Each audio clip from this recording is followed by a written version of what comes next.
ഇനിയും ചോദ്യം ചെയ്യാൻ ഹാജരായില്ലെങ്കിൽ ഇഡി വീട്ടിൽ കയറി കസ്റ്റഡിയിലെടുത്ത് ചോദ്യം ചെയ്യാൻ കൊണ്ടുപോകുമെന്ന് ഉറപ്പായതോടെ മുൻ മുഖ്യമന്ത്രിയും നിലവിൽ പ്രതിപക്ഷ നേതാവുമായ പിണറായി വിജയന്റെ മകൾ വീണ തൈക്കണ്ടി ഇഡി ഓഫീസിലെത്തി ചോദ്യം ചെയ്യലിന് വിധേയയായി. വീണയോട് വെള്ളിയാഴ്ച ഹാജരാകാൻ ഇഡി ആവശ്യപ്പെട്ടിരുന്നെങ്കിലും അനാരോഗ്യം പറഞ്ഞ് സാവകാശം തേടുകയായിരുന്നു. CMRLുമായുള്ള സാമ്പത്തിക ഇടപാടുകൾ ഉൾപ്പെടെയുള്ള കാര്യങ്ങൾ വീണ ഇന്ന് ഇഡിക്ക് മുന്നിൽ വിശദീകരിക്കേണ്ടി വരും.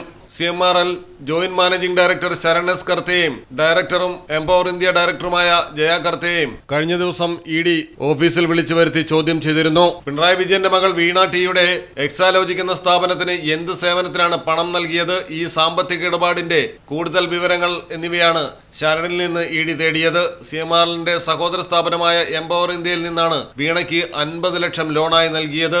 ഇതിന്റെ ഡയറക്ടറായ ജയയിൽ നിന്ന് ലോൺ നൽകിയ പശ്ചാത്തലം, തിരിച്ചടവ് വിവരങ്ങൾ എന്നിവയായിരുന്നു ഇഡി തേടിയത്. മലയാളം ടെലിവിഷൻ, കൊച്ചി.